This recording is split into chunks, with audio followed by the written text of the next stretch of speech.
Halo semuanya, selamat datang di Ngopi Filsafat, podcast yang bahas hal berat tapi vibesnya tetap santai, kayak nongkrong di warkop. Hari ini kita bakal ngobrolin tokoh yang sering dianggap bapaknya pendidikan kritis, yaitu Bapak Paulo Freire, si pemberontak halus yang percaya bahwa belajar itu bukan hafalan, tetapi pembebasan. Bersama saya Anca Francisco sebagai host, dan di samping saya ada narasumber yang paling kece. Di sebelah kanan saya ada Mas David dan di sebelah kiri saya ada Mbak Livia. Ya, di sini kita akan membahas tentang apa tadi, Pak? Paulo Freire. Ya, Paulo Freire. Nah, jadi kami di sini akan membahas biografi dulu. Kita bahas biografi dulu ya. Iya. Tentang Paulo Freire ini. Saya di sini akan menjelaskan tentang biografinya secara lebih singkat. Baik, di sini Paulo Freire lahir pada tahun 1921 di Brazil. Terus masa kecilnya itu sangat berat. Seperti keluarganya jatuh miskin waktu krisis ekonomi. Dan dari situ dia sadar bahwa pendidikan erat banget hubungannya dengan kondisi sosial manusia. Paulo Freire banyak bekerja dengan masyarakat miskin. Seperti dia mengajar baca tulis melalui pengalaman hidup orang-orang itu sendiri. Hasilnya sangat luar biasa. Orang dewasa yang sebelumnya buta huruf, setelah itu bisa baca dalam waktu sekitar 45 hari, sekitar sebulanan lebih. Iya. Tapi karena metodenya dianggap menyadarkan rakyat, dia diasingkan oleh pemerintah otoriter. Nah, jadi selama di pengasingan itu, dia menulis buku paling terkenalnya, paling terkenal ini. Iya, ya benar. Setiap universitas itu biasanya selalu menggunakan Pedagogy of the Oppressed, buku dari Paulo Freire ini ya. Mungkin lanjut, Mas. Dan pengalaman hidup yang keras itu ngasih dasar kuat banget buat gagasan Freire tentang pendidikan yang manusiawi dan membebaskan. Bebas. Iya. Paulo Freire ini juga ingin keluar dari dunia yang hanya memberikan guru menyetor ilmu kepada murid seperti bank ya. Menurut Freire ini juga pendidikan tradisional itu kayak rekening bank. Guru menyetor informasi, murid cuma jadi tempat penyimpanan seperti menabung, diambil. Diambilnya itu ketika murid-murid itu saat ulangan. Jadi murid-murid sekarang ini banyak belajar cuma karena untuk ulangan, bukan untuk memahami benar apa itu pembelajaran gitu. Nggak ada dialog, nggak ada tanya jawab, nggak ada diskusi, semuanya satu arah seperti excited sendiri, Mas. Oh iya. Ya, berarti Mas? Tujuannya murid itu cuma untuk nilai di ulangan akhir itu ya? Iya, benar. Nggak ada manfaat. Iya, murid itu sekarang tuh kebanyakan, bukan sekarang aja ya, dulu ya. Dulu. Dari kita SD ya, Mas? Dari zaman jahula. Ya, sebelum kita anak-anak Gen Z ini protes, Paulo Freire ini lebih duluan protes bahwa sekolah itu bukan cuma untuk datang, nulis, lalu hafalan, pulang. Enggak gitu. Jadi Freire ini dengan tegas bilang, pendidikan yang menindas adalah pendidikan yang membuat peserta didik itu menjadi pasif, menjadi aktif, menjadi kritis gitu. Ya. Lanjut, Mas. Di sini saya akan dari Paulo Freire itu ada dia menciptakan pendidikan diagolis, yaitu kebalikannya. Freire menawarkan pendidikan diagolis, yaitu di sini guru bukan pusat yang mutlak, dan guru dan murid saling mendengar, menganalisis, dan membangun makna bersama. Belajar bukan proses menelan informasi, tapi proses bertanya, memahami, dan berdialog. Seperti apa ya? Contohnya presentasi ya. Iya. Kalau kebijakan sekarang ini ya. Ya, kebijakan sekarang ini presentasi itu harus punya diskusi tanya jawab di akhir ya, Mas. Ya, Ini konsep inti Freire ya. Belajar harus bikin seorang sadar realitas, sosialitas, kemiskinan, ketidakadilan, privilege, masalah lingkungan, dan punya keberanian mengubahnya. Jadi kita tuh jangan nerima apa adanya. Kita harus merubah apa yang sebenarnya itu tidak baik. Kita tuh harus ubah dengan secepatnya. Jangan didiamin. Ya, lama-lama kalau anak sekolah sekarang kalau cuman menerima konsep menabung celengan bank tadi yang dikatakan Paulo Freire itu, biasanya tidak akan menerima apapun, tidak mendapat ilmu apapun di kepalanya gitu. Menurut Freire, belajar bukan hanya untuk pintar, tapi untuk mengubah hidup. Nih, ini maksudnya tadi. Ya. Nah, mengubah hidup itu bukan cuma kita pintar untuk mengejar nilai. Kembali lagi ke topik awal, Mas. Topik awal tadi kan murid sekarang banyak yang belajar untuk mengejar nilai, ya. untuk mendapat ranking. Padahal angka itu bukanlah suatu petunjuk hidup ya. Bukan tujuan hidup. Ya benar. Ranking itu juga bukan tujuan hidup. Sebenarnya tujuan hidup tuh ilmu. Iya. Kita- Ilmu yang bermanfaat. Ya benar banget, Mas. Ilmu, kita tuh semuanya butuh ilmu. Dimanapun kita berada, kita tuh pasti mendapat ilmu, ya. Dari makan saja kan Iya, itu ada ilmunya, ya, biar dicerna oleh tubuh, iya, biar diserap oleh otot sebagai kita anak olahragawan ya. iya, benar. Benar banget itu. Kalau Dan sekarang kira-kira konsep ini masih relevan nggak sama dunia modern?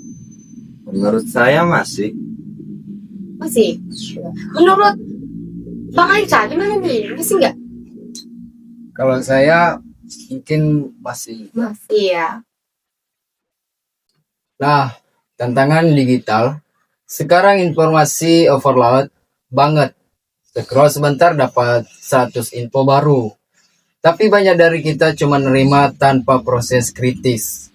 Ini justru bikin kita masuk ke gaya bank versi digital. Freire pasti bakal bilang, bukan banyaknya informasi yang membuatmu merdeka, tapi cara kamu memahaminya. Benar banget ya, Mas. benar banget itu dia. Nah di sini kita akan membahas tentang kurikulum yang merdeka. Itu ada kaitannya tidak dengan Paulo Freire? Ada, pasti ada, Mas. Ya, deh. Karena sebelum ada kurikulum merdeka itu ada kurikulum 2013 yang dimana ya yang dikatakan Paulo Freire yang anak murid cuma datang, duduk, nulis, mendengarkan guru, sudah tuh pulang, hafalan gitu. Nah, sekarang kita sudah masuk ke kurikulum merdeka, yang mana muridnya udah banyak lebih aktif daripada guru ya.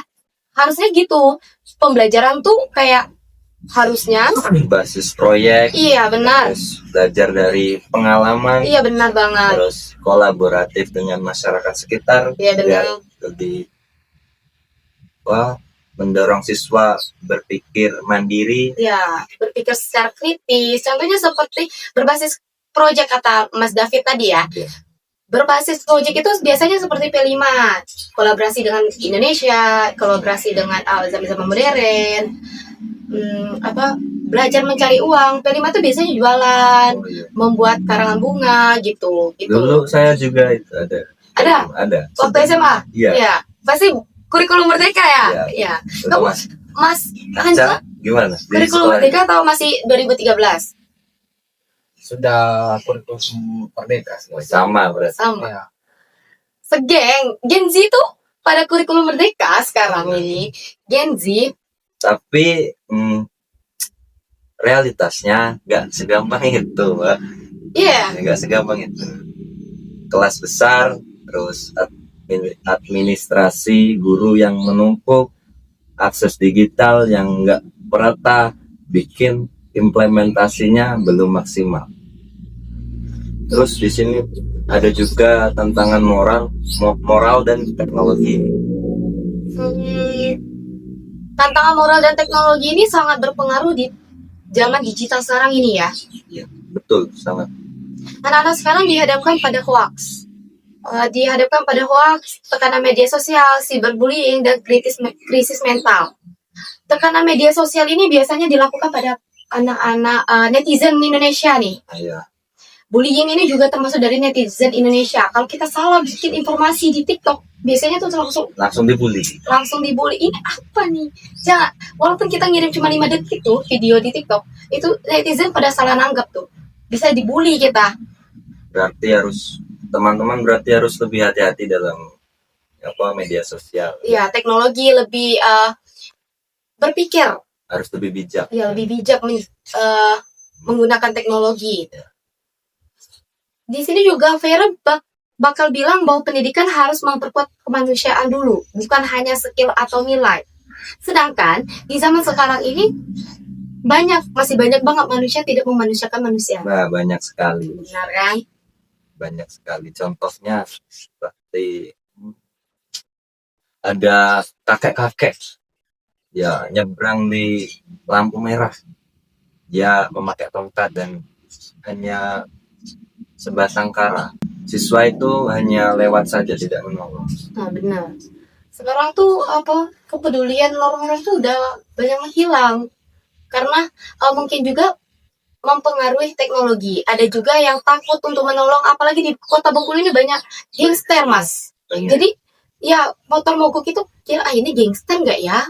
Mau ditolong nggak ya? Gitu. Jadi fighting orang yang mau nolong gitu. Mungkin takut ada begal ya. Iya, takut. Modus kejahatan. Benar. Dan bukan hanya skill atau nilai. Fire itu bukan cuma mau kita punya skill ini, skill itu, tapi Fire itu mau kita bebas. Iya. Dan nilai itu kembali lagi, nilai itu bukan hanya angka ya guys. Kita tuh tidak terpacu kepada angka gitu. Dan pendidikan yang manusiawi itu semakin relevan kalau kita lihat contoh nyata di sekolah dan dunia olahraga. Dan yang paling relevan itu bahkan sekarang ini lebih ke dunia olahraga ya, karena soalnya kita sportivitas ya. Menjunjung sportivitas dalam bertanding. Iya. Itu memanusiakan manusia biasa. Nah, ada contoh nyata di sekolah Indonesia. Di beberapa sekolah di Jawa dan Sulawesi, guru mulai menerapkan pendekatan dialogis. Misalnya belajar tentang lingkungan, murid nggak hanya dengar ceramah, tapi turun langsung observasi sungai, ngobrol dengan warga, dan bikin solusi nyata. Belajar dari lebih hidup, karena berkaitan langsung dengan realitas murid, persis seperti yang Freire bayangkan. Nah, saya ada sedikit contoh dari dunia nyata di bidang olahraga. Karena kita kan sebagai olahragawan. Seharusnya di dunia olahraga konsep Freire juga kelihatan sangat-sangat jelas. Banyak pelatih sekarang mulai meninggalkan model teriak, terus latih, terus ulang, yang sifatnya satu arah. Excited sendiri dong kalau saya sendiri. Jadi nggak ada usaha dari anak yang dilatih. Jadi benar. Mas David olahragawannya cabur apa nih kalau boleh tahu? Kalau saya dari voli. Voli kita sama. Kalau Bang Anca? Saya rock climbing. Rock climbing itu apa kalau boleh tahu? Rock climbing itu panjat tebing, manjat-manjat di bebatuan. Berarti sangat resikonya sangat ekstrim itu. Iya. Kalau jatuh itu pakai pengaman, Mas? Atau lepas tangan kosong? Harus pakai pengaman. Ya. Dan dalam berbagai klub di bola voli, di seperti rock climbing, setelah latihan atlet itu diajak diskusi, Evaluasi, ya. evaluasi. Seperti lagu Hindia, evaluasi nih. Ya. Mereka menganalisis kesalahan sendiri seperti saya kalau di voli, saya posisinya salah jadi offset kan, itu kan bisa. Terus Mengusulkan strategi ya. ya, Ya, posisi-posisi itu. terus mereka refleksi tentang tekanan mental saat bertanding. Jadi Tapi bentar Mas, mental ini sangat diperlukan para atlet-atlet gitu ya. perlu Banget ya. sangat perlu. Itu bisa mengacu pada performa kita. Jadi tanding itu nggak cuma fisik saja yang dilatih itu, mental juga harus dilatih. Seperti contohnya kita sparring dengan lawan sehingga mental kita di pertandingan itu terbentuk. Iya. Jago juga tanpa adanya mental itu sama dengan bohong ya kan? Bohong, sangat mustahil. Nah, ini adalah contoh bentuk kesadaran kritis di mana atlet bukan sekedar mengikuti instruksi, tapi memahami mengapa strategi tertentu itu sangat-sangat penting. Contohnya, jadi kita kembali lagi di cabur bulu tangkis lah yang lebih banyak penggunanya. Cabang baru yang nggak ada di sini ya? Ya. Di situ pelatih memberi kebebasan bagi atlet menentukan fokus latihan hari itu, entah spot prop, service, atau stamina. Atlet diajarkan refleksi, yaitu bagaimana yang paling perlu saya perbaiki.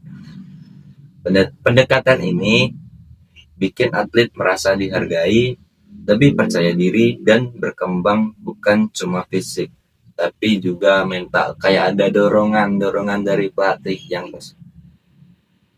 dan itu sangat free.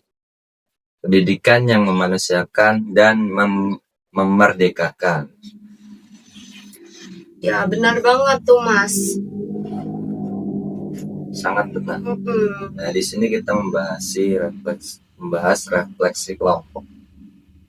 Yang pertama dari nilai positifnya.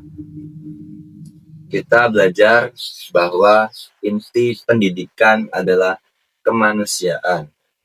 Guru perlu mendengarkan murid, mengajak mereka berdialog, dan menghubungkan pelajaran dengan kehidupan nyata. Dan tetap kritis dari Mbak Lydia mungkin ada. Ini sebenarnya kesimpulan Mas. Kesimpulan. Ya. Dari semua yang kita bicarakan itu udah masuk ke kesimpulan. Memang betul konsep fair nggak selalu bisa diterapkan 100% di dunia ya, bahkan di Indonesia. Karena guru tuh masih ada yang ngobrol 5 menit, murid mendengarkan, dan juga di era digital sekarang juga Mas.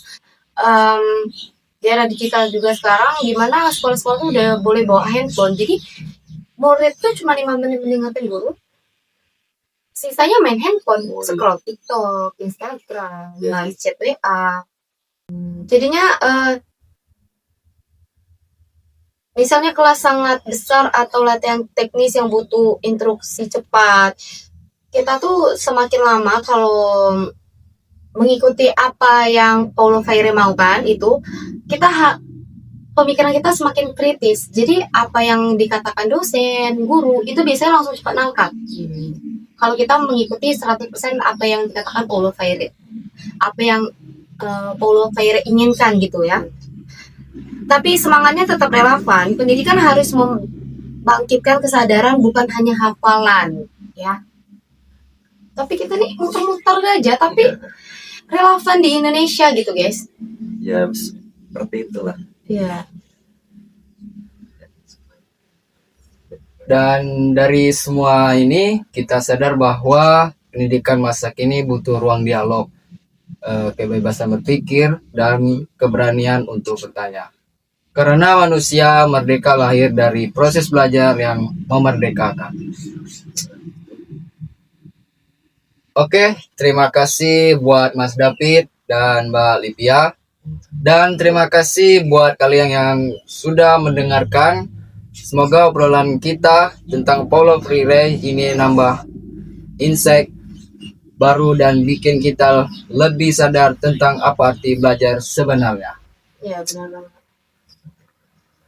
Sampai ketemu di episode selanjutnya. Tetap kritis, tetap merdeka, dan tetap jadi manusia yang mau belajar.